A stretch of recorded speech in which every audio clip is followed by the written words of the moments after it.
Welcome to Prove It. I'm Megan O'Connor. And I'm Mary Cummings. This is the podcast for people who know that they were meant for more, but just don't know how to achieve it. Every week, we bring you real conversations, proven strategies, and that kick in the ass you didn't know you needed to become the person you really want to be. So I recently had a listing appointment, and the sellers called me. They were like, hey, we want to list our house. And I was like, great, let's set up a time for me to come in, walk through it, see what you're working with. But I love to go, like to the listing appointment, I love to go do a walk through the house and kind of give them client homework. Like, these are things you should be working on. And then I'll come back and obviously do staging. So if the home needs to be staged before we list, like I'll give them time to work on the things that are important. So I show up to the listing appointment, beautiful home. They're walking me through it. And we get down to the basement. It's unfinished. And they're like, so should we add another bathroom down here?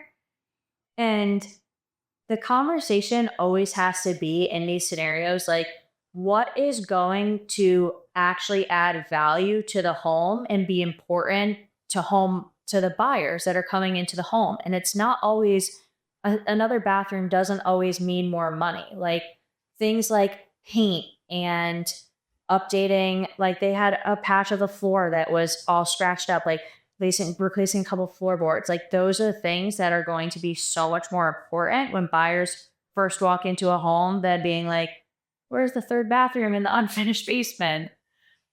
I feel like it's such a big conversation, right? Because it's just like you said, it's just like a third bathroom in an unfinished basement where it's just like, why? It doesn't make sense. It doesn't make sense, right? Like there's money to be spent in other places that are going to make more sense. If there was a finished basement and a bedroom down there and it made more sense to be like, yes, that's going to grab you value, because if there's a bedroom down there and they have to go upstairs to the upstairs to be able to use a bathroom, like then that's, Exactly. And if the comps in the neighborhood match, yes, there's 3 bathrooms in all of the other homes in the neighborhood, like, yeah, that makes sense. Right. Yes. So I feel like when it comes to pre-listing your house and getting it ready to market, I feel like a lot of people like proactively just start putting money into places before they have their realtor come in and give them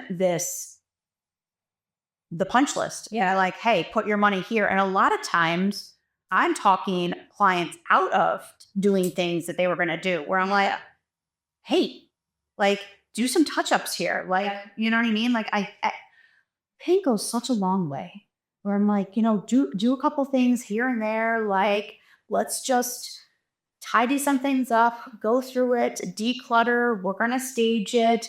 And like pride of ownership and making things clean and just neutralizing spaces, it goes such a long way.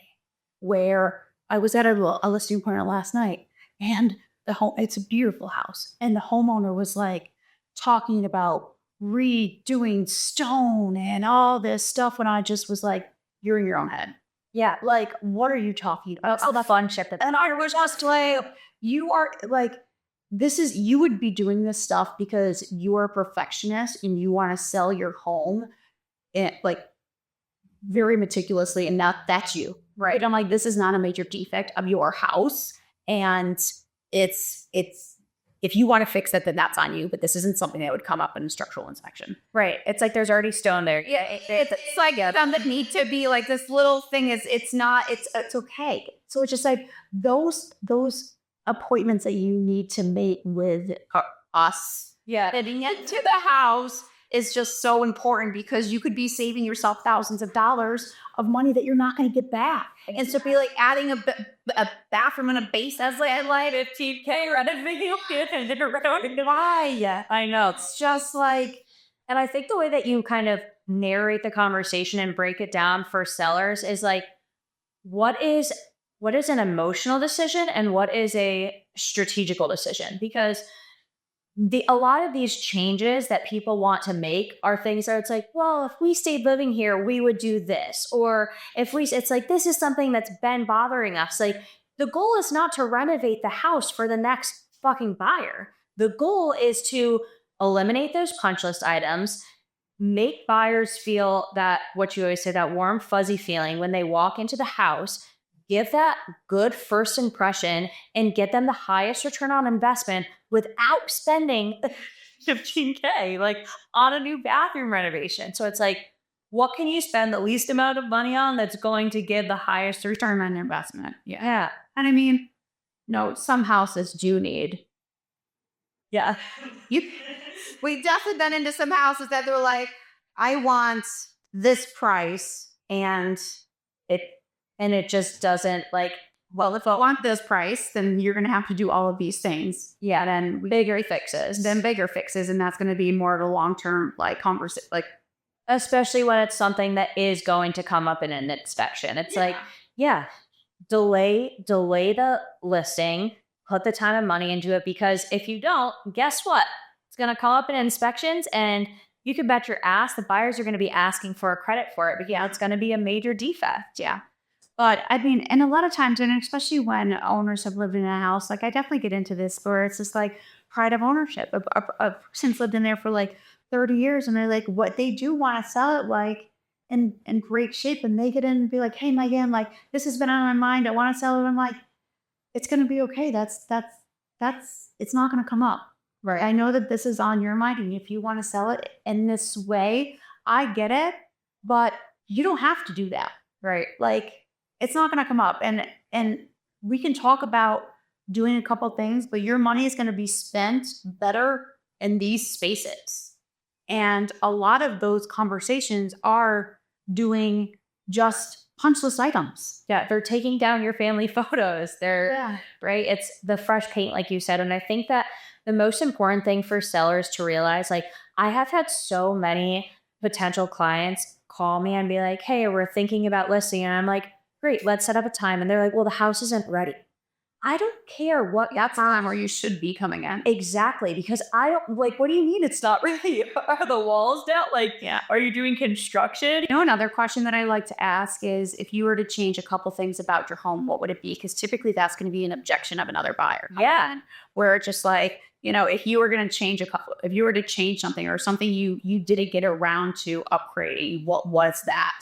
Then those are typically things that a buyer is going to come in and be like, oh, I want to do this, whether it's a bathroom renovation or whether it's a brand new deck or something on the back of it, which is typically, you know, a further conversation that buyer's going to think about coming into, which is a nice conversation to have as well. Yeah. And that doesn't mean that you're renovating your house. No, you're renovating your whole kitchen.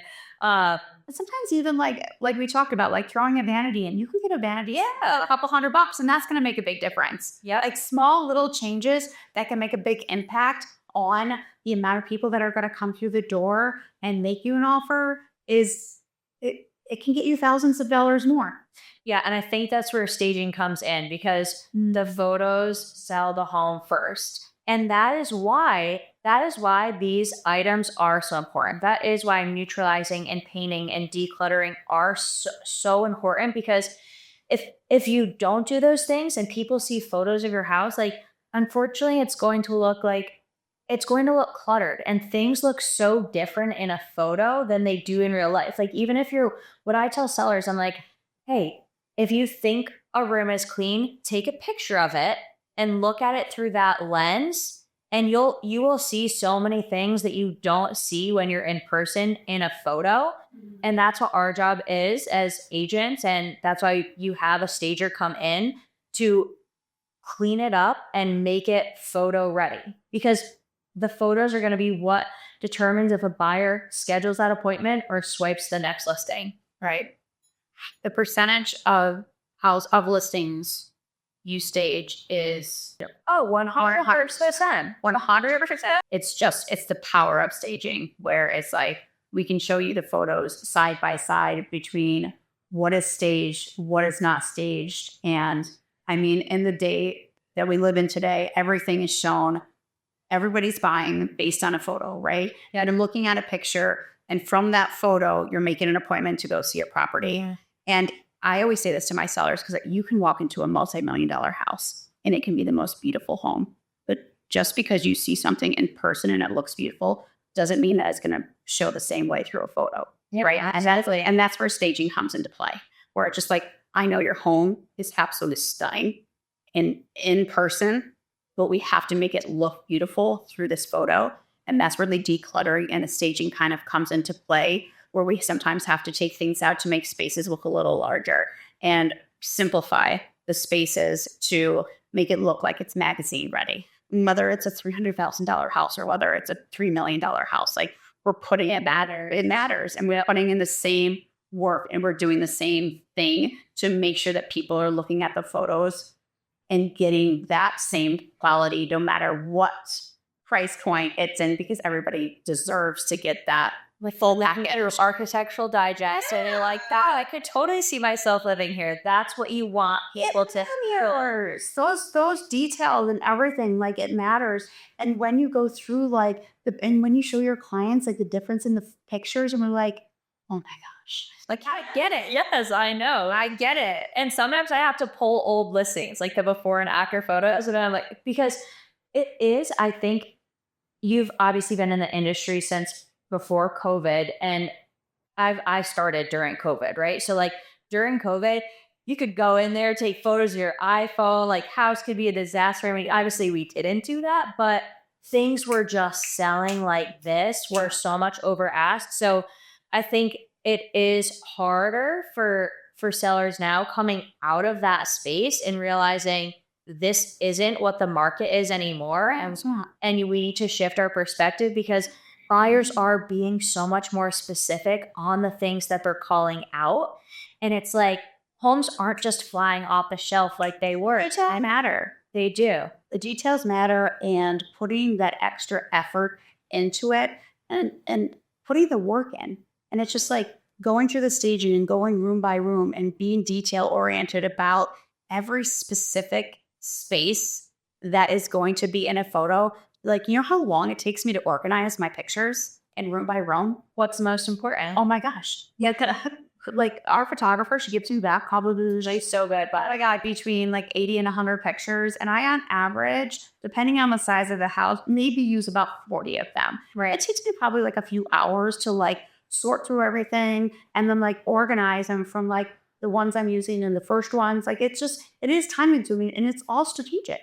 Like everything is strategized in terms of like what photos are first, what photos are last, like how many of the front are we using, like how many like in the living room, like everything is strategized in terms of it. And it's just like, we want to make sure that when people are swiping through, like I think it's at the first, you're catching people's like in the first 6 pictures. Yeah. In the first 6 photos, it's like if you don't have the best photos in those first couple swipes, then you're losing people. So you want to make sure like you're grabbing that attention. Like, yeah. And one thing that you always say to me is you get one shot, because it's like, it's not like, oh, we'll just take it off the market and stage it. Like, we'll just take it off the market and fix these things, because then people, the more that a house goes pending, back on the market, or expire, back on the market the first time. What's wrong with the house? You're getting these questions. What's wrong with the house? Hey, why do you keep going on market? Why has this been taking so long to sell? You put the tick in people's head, be like, yeah, wait, why did it go pending? Why is it back on the market? What happened? Why did nobody else buy this? Everybody's going to think bad before they think like, it's always the seller's fault. Yeah. Something's wrong with the house. Something happened. See, always something's wrong with the house first. Right. Like it's just the way that people's brain is wired. Yeah. So it's just like, let's do it right the first time. Like we're going to do it right the first time. Obviously, not everything's perfect, but that's what we're going to strive to do. Yeah. So call your agent sooner than you think that you have to. Don't plan in place. Yeah. Don't feel like your home has to be ready because I want to see it before it's ready. I want to help you get it ready, because those months, weeks leading up to listing do matter, and they are important, and they should be guided by an expert and not your friend or a contractor or your mom who's like, oh, honey, this will look cute. Like, call your agent first. Every home needs to be staged. 100% of every home needs to be staged and not virtually staged. Any price point. Not even vacant. Vacant homes should not be sold vacant. Stage them. But the work isn't hard. It's just what most people won't do consistently. if you're ready to master your mindset through small, intentional shifts, keep tuning in. And if you've ever considered how real estate could help evolve your financial future, it's time to have a conversation because you know you are meant for more. Now prove it.